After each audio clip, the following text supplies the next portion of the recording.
दो बातें आज पकड़ लो। मेरे पास जो कुछ भी है, शरीर, इंद्रिया, मन, प्राण, बुद्धि, चित्त, धन, संपत्ति, मकान, स्त्री, पुत्र, परिवार, ये सब भगवान का दिया हुआ है। मानते हो? अंदर से देखो, भगवान का ही दिया हुआ है। ये भगवान की दी हुई वस्तु मैं भगवान को समर्पित करता हूं। त्वदीयम वस्तु गोविंदम तुभ्यमेव समर्पये। हे भगवान, आपके द्वारा दी हुई सब कुछ, नाथ सकल संपदा तुम्हारी, नाथ सकल संपदा तुम्हारी, और मैं सेवक समेत सुत नारी। और रात दिन भगवान का भजन करने की चेष्टा करो। राधा राधा राधा। बहुत कठिन है संसार से मुक्त होना। दो पद्धति में एक तो स्वीकार करना पड़ेगा, या ज्ञान योग और या भक्ति योग। तो भक्ति योग बहुत सरल योग है। इसमें सब साधन भगवान को और सब करण भगवान के हैं, बस इतना समझना है। सब करण भगवान के हैं, चाहे इंद्रियां हो, चाहे अंतःकरण हो, चाहे पदार्थ हो, बाहर भीतर जो कुछ श्री भगवान की रचना। और मैं भी भगवान का हूं, भगवान का अंश हूं। तो मैं सहित सब कुछ भगवान को समर्पित और भगवान का नाम जब, इस जन्म में पक्का भगवत प्राप्ति हो जाएगी। ज्यादा समझने की जरूरत नहीं। ज्ञान में तो बहुत बहुत समझने की जरूरत है। अगर उसमें चूक हुई तो दूसरा बचाने वाला नहीं, इसमें बचाने वाला है। करो सदा तिनके रखवारी, जिम बालक राखे महतारी। युक्ता कर्म फलम त्यक्त्वा शांति मापनोति नैष्ठिकीम, अयुक्ता काम कारेण फले सक्तो निबध्यते। जो योगी है वो फल का त्यागी होता है, कर्म का त्यागी नहीं। कर्म जो आया उसको किया और फल वो भगवान को समर्पित कर दिया। कर्म भी भगवान को समर्पित कर दिया। पर कर्म त्यागी का मतलब मैं ये कर्म क्यों करूं जब मुझे फल की आकांक्षा नहीं। नहीं, कर्म करना चाहिए। गृहस्थ में हो तो अपने अपने धर्मानुसार जो आपको कर्तव्य कर्म मिला है, विरक्त हो तो अपने अपने धर्मानुसार जो आपको कर्तव्य कर्म मिला है। भगवान ने कहा मेरे लिए कोई कर्म नहीं, फिर भी मैं कर्म करता हूं। सबको कर्म करना चाहिए, पर कर्म फल में भगवान के ऊपर उसको समर्पित कर देना चाहिए।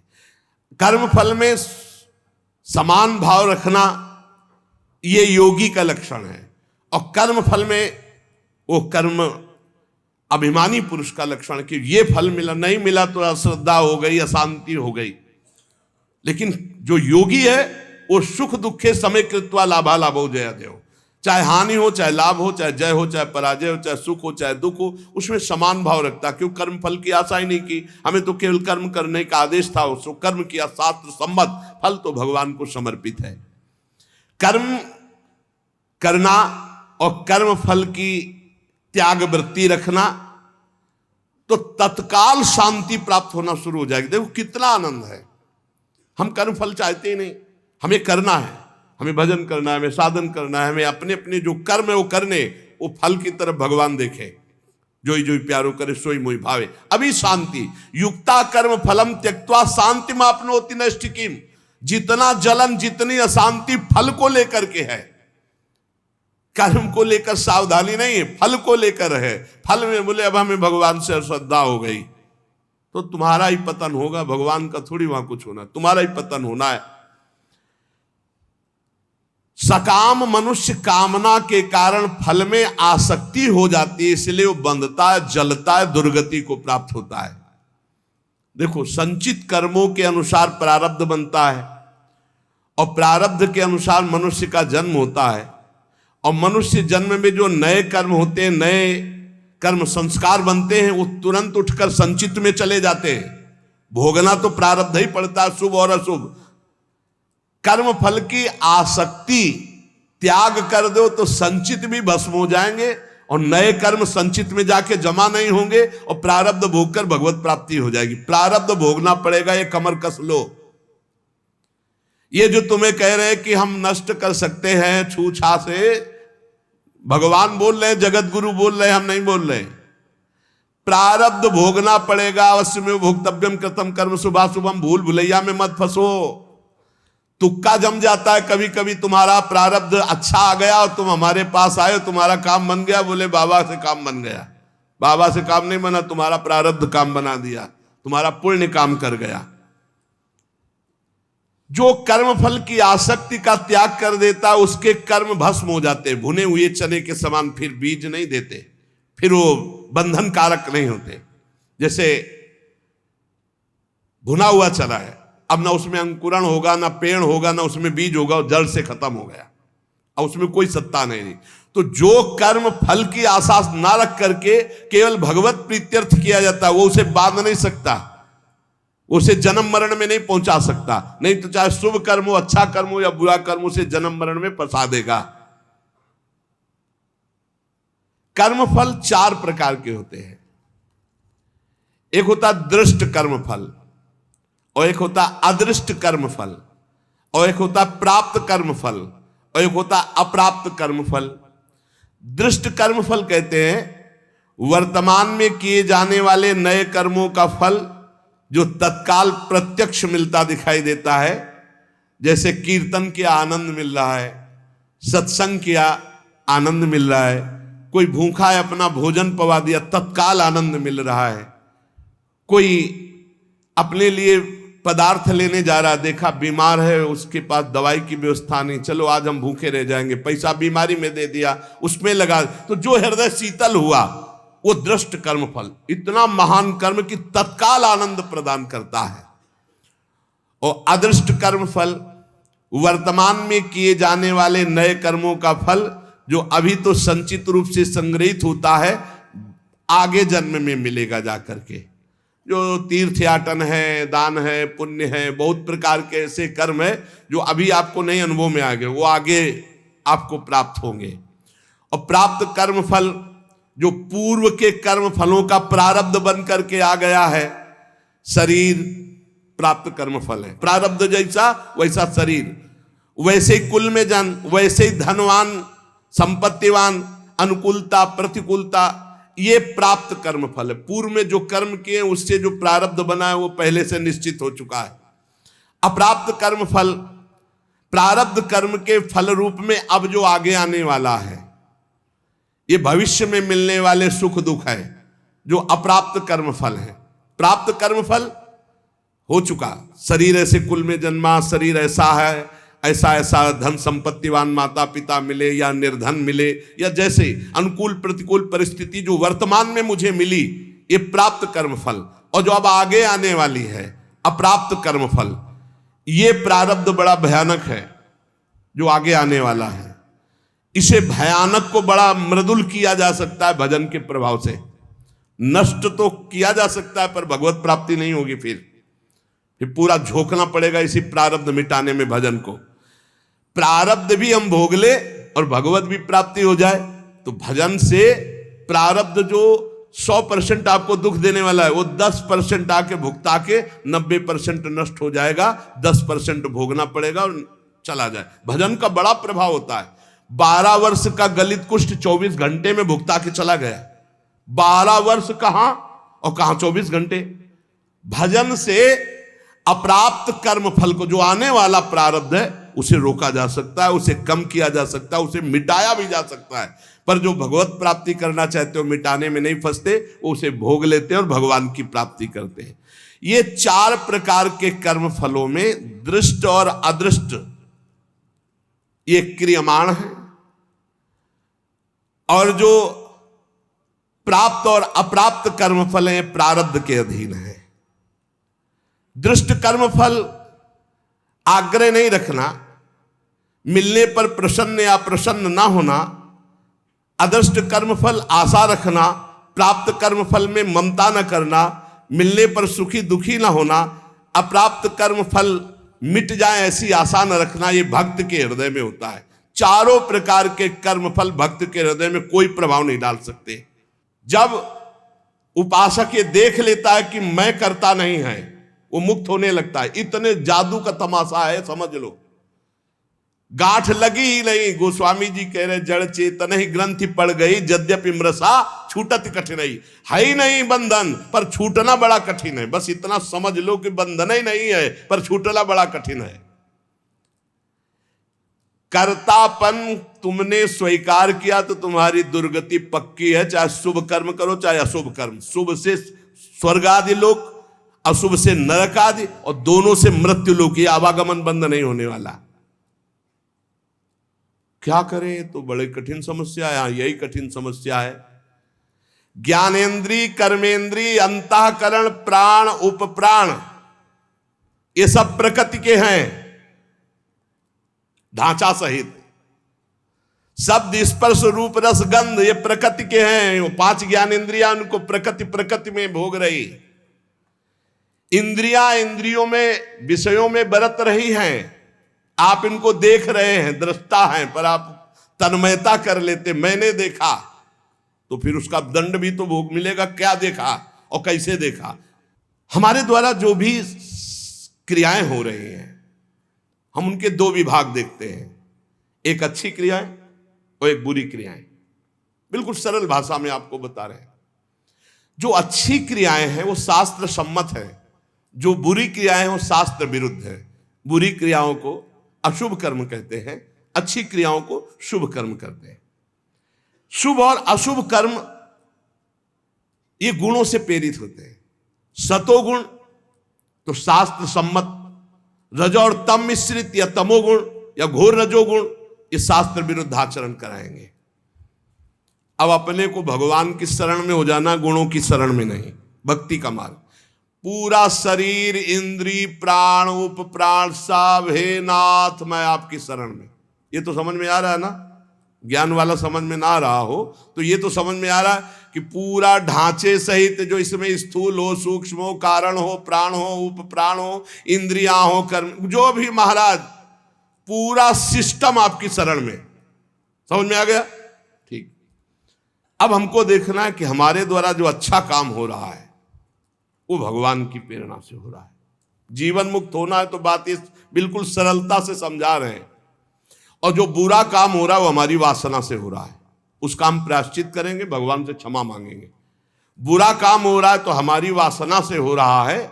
इसमें क्या होगा कि अगर ये भेद नहीं तुम रखोगे और कह दोगे जब पूरा समर्पण कर दिया, तो फिर आपसे बुरे कर्म उत्साह पूर्वक होने लगेंगे, क्योंकि अंदर का सिस्टम अभी समर्पित नहीं हुआ। बाहर से तो हमने कह दिया। अब अंदर का सिस्टम जब तक समर्पित नहीं होगा तब तक वो फिसल कर बुरे आचरणों में जाएगा। तो हमको क्या करना है? गुण तुम्हार समुझे निज दोषा, और जय सब भांति तुम्हार भरोसा। भरोसा दृढ़ आपका। जब हमसे अच्छे कार्य होंगे तो भगवत प्रेरित हुए, और जब बुरे कार्य हो गए तो हम त्राहिमाम शरणागत रक्षक प्रभु, हमसे गलती हो गई, हमको ऐसी सद्बुद्धि दो कि आगे हमसे ना हो, और सारे कर्म भगवान को समर्पित कर दो। तो जो एक दिव्य ज्ञानी की स्थिति होती है, अहंकार रहित महापुरुष की, वही भक्त की स्थिति होती है। वो भी देह शुद्ध विस्मृत भगवदानंद में डूबता है, और वो देह शुद्ध विस्मृत ब्रह्मानंद में डूबता है। पर दोनों को किंचित मात्र कर्ता भाव जब तक रहेगा तब तक वो आवागमन से मुक्त नहीं हो सकता। एक मनुष्य रेलगाड़ी में बैठा है, ट्रेन चल रही और डिब्बे में दौड़ रहा है। अब वो अपने को कर्ता मान रहा है कि मैं दौड़ करके अगले स्टेशन में पहुंच जाऊंगा, तो मूर्खता ही है ना, क्योंकि ट्रेन चल रही। ऐसे ही गुणों का चक्र चल रहा है, सतोगुण, रजोगुण, तमोगुण। गुण प्रवाह जीव से जबरदस्ती कार्य करवा रहा है। तमोगुण आया तो निद्रा, आलस्य, प्रमादोत्थम, जो नहीं करना चाहिए वो सब कर्म करने में जुट जाएगा। प्रमादोत्थम, प्रमाद का मतलब होता है करने योग्य कर्म को ना करना, और ना करने योग्य कर्म को करना, इसे प्रमाद स्थिति कहते हैं। अब वो समझ रहा मैं कर रहा हूं। रजोगुण आया, काम आदि दोष भारी, वो समझ रहा मेरे में आ गए, मैं कर रहा हूं। सतोगुण आया तो समझ रहा है मैं कर रहा हूं, दया आदि। इन गुणों के प्रवाह से बचने के लिए हरिवंश महाप्रभु कह रहे हैं, यही डर ही डरप हरिवंश हित, जिनो भ्रमय गुण सलिल पर, जी नामन मंगल लोक त्यू सुहरिपद भज न विलंब। निरंतर नाम जप करो, अपने आप को भगवान को समर्पित कर दो, सब कर्म भगवान को समर्पित करो। अच्छे कर्म जब हो तो भगवान को देखो कि भगवत इच्छा से हुआ, और जब गलती हो जाए तो अपनी मान करके प्रभु से प्रार्थना, बहुत जल्दी आवागमन से मुक्त हो जाओगे। ये जो आवागमन का कनेक्शन ना होते हुए भी कनेक्शन है अहंकार का, देहाभिमान का, ये नष्ट हो जाएगा। इस बात को अच्छे से समझ लो। ज्ञान में पहुंचना बहुत कठिन जो स्थिति बताई गई, भक्ति में बहुत सरल है। क्योंकि भगवान को समर्पित करना है, इसमें अपने अहम सहित समर्पित कर देना है। सांख्य योगी शरीर इंद्रिय अंतःकरण आदि के साथ अपना कभी संबंध नहीं मानता, और भक्त अपने शरीर इंद्रिय अंतःकरण आदि को भगवान को समर्पित कर देता है। ये बढ़िया, बहुत मीठा सरल मार्ग भक्ति का, और बात वही बननी है। साधक कभी किंचन मात्र, चाहे भक्ति मार्ग का हो चाहे ज्ञान मार्ग का हो, अपने को कर्ता ना माने, नहीं तो भोगना पड़ेगा। मैंने ये किया तो ऐसा थोड़ी कि आपने किया कि मैंने नहीं किया।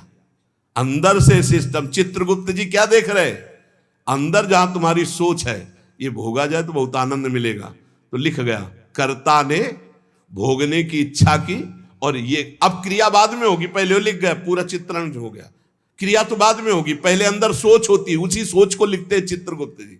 उसी सोच में भगवान का भजन चल रहा है तो भक्त उसी समय जलन पैदा, अरे कैसी बात आ गई, वहां लिख गया। ये रुचि पूर्वक नहीं, उसकी रुचि नहीं थी, अरुचि पूर्वक ये, तो उसमें समाधान मिल जाएगा। अंदर की बात लिखी जाती है। साधक कभी किंचन मात्र भी अपने में कर्तापन की मान्यता न करे, जितना अंश रखेगा कर्ता भाव का उतना बंधा रहेगा। अपने में कर्ता भाव ना रहे, चाहे वो ज्ञान मार्ग का साधक हो चाहे भक्ति मार्ग। भक्ति मार्ग का साधक कैसे बोलता है, श्री जी की इच्छा से आज परिक्रमा हो गई, श्री जी की इच्छा से आज ऐसा, आज श्री जी की इच्छा थी कि दर्शन करने जाए तो बिहारी जी के दर्शन कर आए, श्री जी की इच्छा। अपनी इच्छा को, अपने कर्ता भाव को प्रभु के चरणों में मिला देता है। भगवान की इच्छा, प्रभु की इच्छा, एक मार्ग तो पकड़ लो, हर कर्म समर्पित, कहीं भी कर्ता भाव नहीं, कहीं भी अभिमान की बात नहीं, मैंने देखा मैंने किया नहीं, प्रभु की इच्छा से देखा, प्रभु की इच्छा से हो गया, अपने कहीं करता नहीं, अपना तो प्रभु के चरणों में समर्पण। अब देखो, ब्रह्मण्याधाय कर्माणि संगम त्यक्त्वा करोति यः लिप्यते न सा पापेन पद्मपत्रमिवाम्भसा। जैसे जल में कमल का फूल रहता है, एक बूंद पानी नहीं, ऐसे वो भक्त, ऐसे वो ज्ञानी संसार में रहता है, एक भी कर्म का फल नहीं। कर्माणि श्रुति बोधितानि नितराम कुर्वन्तु कुर्वन्तु मा। वो चाहे वेद के अनुसार कार्य करे या न करे, कोई उसके ऊपर लागू नहीं नियम। वो विषयान ग्रहणंतु मुंचन्तु, विषय भोगे या विषय त्याग दे कोई नहीं, क्योंकि वो ऐसी अवस्था को प्राप्त हो चुका है। ब्रह्मण्याधाय कर्माणि संगम त्यक्त्वा करोति यः। जो भक्त संपूर्ण कर्मों को, पीछे ज्ञान का तो आगे उसी को बता रहे, जो भक्त संपूर्ण कर्मों को भगवान में अर्पित कर देता है, उसकी आसक्ति नष्ट हो जाती है। वो कर्म करता हुआ भी जल से कमल के पत्ते की तरह पाप से लिप्त कभी नहीं होता। पूरे संसार का हतन हो जाए तो भी उसे पाप नहीं लगेगा, ऐसा महान ये योग है। शरीर इंद्रिया मन बुद्धि प्राण ये तुम्हारे नहीं हैं। अब भक्ति में देखिए इसे, ये भगवान के रचे हुए हैं, वो भगवान के हैं। मान लो जैसे ज्ञान में अभी वर्णन कर रहे थे, ये प्रकृति के हैं, प्रकृति में बरत रहे, अब यहां भक्ति में है ये श्लोक का अर्थ। शरीर इंद्रियां मन बुद्धि प्राण ये तुम्हारे रचे हुए हैं क्या? भगवान के रचे हुए। तो हुए किसके? भगवान के हुए ना, ये भगवान के हैं। तुम्हारे प्राण भगवान के, तुम्हारी मन बुद्धि चित्त अहंकार ये भगवान की, तुम्हारी ज्ञानेंद्रियां भगवान की, तुम्हारी कर्मेंद्रियां भगवान की, तुम्हारा सब कुछ श्री भगवान का है, तुम्हारा थोड़ी रचा हुआ है। माना ये अपने नहीं है, ये श्री भगवान की रचना है, श्री भगवान के हैं। कौन कौन? शरीर इंद्रिया मन बुद्धि प्राण ये भगवान के रचे हुए हैं। तुम्हारी रुचि से होता तो तुम तो और सुंदर रचना चाहते, और बलवान चाहते। बोले ये शरीर ये इंद्रियां ये मन ये बुद्धि ये प्राण ये किसके हैं? बोले भगवान की रचना है। तो हुए किसके? श्री भगवान के। तो तुमने अपना क्यों मान लिया? यही बंधन है, यही बंधन है, अपना इनको मान लेना। इसी भक्त का क्या स्वरूप होता है? वो इन्हें भगवान का मानता है। ज्ञानी का क्या स्वरूप होता है? वो इन्हें प्रकृति का मानता है, क्योंकि प्रकृति के ही अंश ये है। और प्रकृति कृति, ये जो प्रकृति की रचना करने वाला रचयिता है वो परमात्मा है। मूल में परमात्मा ही आता है। अतः इनके द्वारा होने वाली क्रियाओं को भक्ति योगी अपने कैसे मान सकता है? जब शरीर मन प्राण सब भगवान का, तो इनकी क्रियाएं भी भगवान की, इसलिए वो जीवन मुक्त हो जाता है। जीवन मुक्त कैसे होगा? शरीर मन प्राण इंद्रियां ये सब भगवान की, तो इनके द्वारा होने वाली क्रियाएं सब भगवान की, आप जीवन मुक्त हो गए। लगा तो बहुत सरल, लेकिन देखो क्या सब भगवान को अर्पित करते हो? क्या जब आपके अंदर प्यास लगती है तो आप ये सोचते हो भगवान पानी पीना चाहते हैं? जब आपके अंदर भूख लग रही, मेरे हृदय में बैठे हुए भगवान पाना चाहते हैं। जब आपके अंदर विकारात्मक भाव है, तब आवे कि ये दुष्ट कहां से दुर्वासना दबी रह गई, अभी ये भगवान की नजर में नहीं पड़ी, इस हृदय में कहीं दुर्वासना, हे नाथ हे करुणामय इस दुर्वासना को हटाओ, ऐसे भक्ति में चला जाता है। ये सब भगवान की, सारी क्रियाएं भगवान की, तो आप कौन है? आप भी श्री भगवान के। हो गया काम। शरीर इंद्रिया मन बुद्धि प्राण सब भगवान के, इनकी क्रियाएं भगवान की, और मैं भी भगवान का, मुक्त हो गए। जितना बचा के रखोगे उतना ही तुम्हारा बंधन कारक है। भगवान ही मेरी इंद्रियों में और मन में बैठकर सारे कार्य करवा रहे हैं। भक्त ये देखता है। अब ये जो पापाचरण करने वाले हैं ना, ये बात सुनेंगे ना, तो ये बात उसमें ले जाएंगे कि भगवान ही तो हमारे मन, गीता में लिखा है मन इंद्रियों में बैठे, तो तुम समर्पित कहां हुए? तुम तो अहंकार की धरा में हो। अहंकार में काम क्रोध लोभ मोह मद मत्सर ये दोष रहते हैं। यही बिना गुरुजनों के समीप बैठे शास्त्र समझ में नहीं आता। शरीर आदि वस्तुएं अपनी ना थी ना है ना रहेगी। कैसे? तुम्हारा अधिकार है शरीर पर? कुछ अधिकार नहीं। एक रोम अभी झरना चाहे ना, वो झर जाएगा, दोबारा लगा नहीं सकते। बेमतलब में अहंकार किए हो, मैं ऐसा कर सकता हूं, मैं ऐसा। शरीर आदि वस्तु, शुद्ध ज्ञान शुद्ध भक्ति, दोनों श्लोकों में भगवान ने जीवन मुक्त होने के लिए बता दिया। शरीर आदि वस्तुएं अपनी नहीं, प्रत्युत मिली हुई है भगवान से अपने को। किस लिए? सत्कार्य करने के लिए। सत्कार्य करने के लिए। सरकारी गाड़ी बंगला है, ये सरकार का काम करने के लिए मिला है। ये कुछ दिन के लिए मिला, फिर छीन लिया जाएगा। ना ये पहले था तुम्हारा, ना बाद में रहेगा, बीच में दिया गया, छीन लिया जाएगा। ये केवल भगवत प्राप्ति के लिए मिला है। भगवत प्रीत्यर्थ, दूसरों में भगवान की भावना करके सेवा करो, इसलिए मिला यह शरीर। इन वस्तुओं पर जो अपना अधिकार जमा लेता है और अपने लिए भोग भोगता है, वो मृत्यु के बाद दुर्गति को प्राप्त होता है। पुनरपि जननम पुनरपि मरणम। इस शरीर को न तुम बदल सकते हो, न मरने से रोक सकते हो। यह शरीर एक नियत समय के लिए आया है, और इस समय में तुम भगवत प्राप्ति के लिए कार्य कर लो। क्या? कुछ नहीं करना। ये जो सब है इनको समर्पित कर दो। चदरिया जैसी की तैसी धर दीनी, ये लो महाराज, हमसे नहीं होने वाला कुछ। ना शुभ ना अशुभ, ना हम कर्ता बनेंगे शुभ के ना अशुभ के, हमसे कुछ नहीं। हम आपकी शरण में पूरा समर्पित। अभी आज से आप जीवन मुक्त के मार्ग में चलने लगे। समर्पण योग। ईमानदारी से भगवान की वस्तु भगवान को समर्पित कर दो और कुछ नहीं करना। मस्त। बस यही बात समझ में आ जाए। भगवान की वस्तु भगवान को समर्पित कर दो। ये शरीर, शरीर संबंधी भोग, सब कुछ जितना, सब श्री भगवान का है, सब समर्पित कर दो भगवान को। संपूर्ण क्रियाएं और पदार्थों को भक्त भगवान के चरणों में समर्पित कर। ज्ञानी प्रकृति में देखता है। प्रकृति और संसार दोनों के स्वामी भगवान है, अतः क्रियाएं और पदार्थ भगवान को अर्पण कर दो। कोई भी पदार्थ बिना भोग लगाए मत खाओ। कोई भी क्रिया करो उसको भगवान को अर्पित करो, क्योंकि ये शरीर मन प्राण बुद्धि इंद्रियां सब श्री भगवान के। ऐसी भावना में रहो। अभी जीवन मुक्तता की तरफ बढ़ने लगोगे, अभी निर्विकार होने लगोगे। जब इनको प्राण इंद्रिय और मन को भगवान का देखोगे तो निर्विकार हो जाओगे। जब अपना मानोगे तो विकारी हो जाओगे। संगम त्यक्त्वा करोतिया। किसी भी प्राणी पदार्थ शरीर इंद्रिय मन बुद्धि प्राण क्रिया, किसी में संग मत करो। न प्राणों का संग, न इंद्रियों का संग, न बुद्धि का संग। उस समय देखो असंग, तुम अलग हो, ये अलग है, पर तुम अलग नहीं देख पाते, इन्हीं में मिल जाते हो। आकर्षण, खिंचाव, लगाव, महत्व, ममता, कामना। इसीलिए जो सच्चा उपासक होगा कभी निंदा नहीं, कभी प्रशंसा नहीं।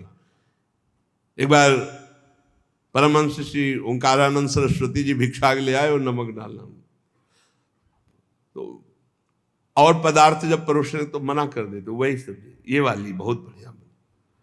और जब जरा सी बची थी, बाद में बोले इसमें तो नमक नहीं। गए, कहा स्वामी जी आज आपने जानबूझ के और कोई पदार्थ ले, वही पदार्थ उसमें तो नमक।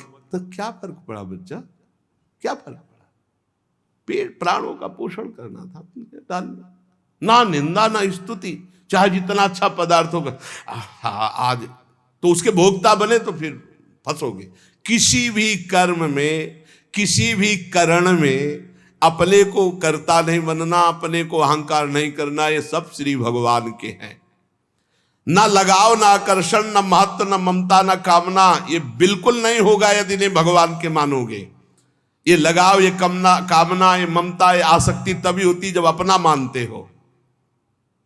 जन्म मरण का हेतु यही तुम्हारा अपना मानना है। इनको, इनसे अपनापन हटाओ प्रभु के चरणों में।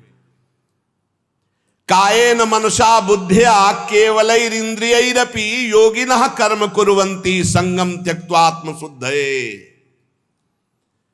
जो योगी है वो आसक्ति का त्याग करके केवल भगवत अर्पण, शास्त्र सम्मत कार्य करता है। इंद्रिया, शरीर, मन, बुद्धि, अंतःकरण ये परम शुद्ध हो जाते हैं जब केवल भगवत प्रीत्यर्थ। पाप होते हैं स्वयं प्रीत्यर्थ, अपने प्रीत्यर्थ, और भगवत प्रीत्यर्थ होते हैं परम पवित्र, हृदय पवित्र, शरीर पवित्र, इंद्रिया पवित्र, बुद्धि पवित्र। भेद समझ लो। जब अपनी प्रसन्नता के लिए अपनी प्रीत्यर्थ भोग भोगोगे तो पाप कर्म बन जाएगा। जैसे भगवान ने कहा जो अपने लिए पकाता है वो पाप खाता है।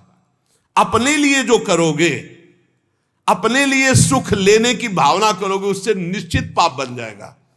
और जो शास्त्र सम्मत भगवत प्रीत्यर्थ करोगे तो शरीर पवित्र, मन पवित्र, बुद्धि पवित्र, चित्त पवित्र। उसी पवित्रता में अनुभव होता है चेतन अमल सहज सुख राशि अपने स्वरूप का।